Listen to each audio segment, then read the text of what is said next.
পালিয়ে গিয়েছে 1 বছর আগে। তারা যখন এই দেশের মানুষের দুটি চেপে ভোট ধরেছিল, তারা এই দেশের মানুষের বাক স্বাধীনতা কেড়ে নিয়েছিল, তারা এই দেশের মানুষের ভোটের অধিকার কেড়ে নিয়েছিল।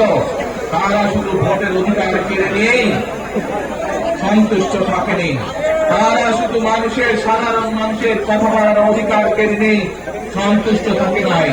তারা ইলিয়াস আলী, জুনায়েদ, দিদারের মতন শত হাজারো মানুষকে তারা হত্যা করেছিল। সেদিন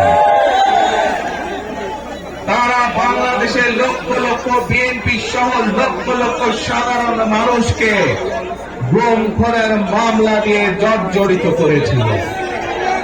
প্রিয় ভাই বোনেরা, আমরা দেখেছি বিগত 15-16 বছরে উন্নয়নের নাম করে কিভাবে দেশের মানুষের সম্পদ লুটপাট করে বিদেশে পাচার করে দেওয়া হয়েছে। আজকে এই যে ঢাকা থেকে সিলেট বা সিলেট থেকে ঢাকার যে মহাসড়ক, 2005 সালে আমি এসেছিলাম, সুনামগঞ্জে বন্যা হয়েছিল, আমার আসতে লেগেছিল 4.5 ঘন্টার মতো। কিন্তু আজ আমরা দেখি 10 ঘন্টার মতন সময় লাগে। সিলেটের এই পূর্ণভূমির মানুষ, বহু মানুষ আছেন যারা লন্ডনে যাতায়াত করেন, লন্ডন যেতেও এত সময় লাগে না প্লেনে করে যেতেও।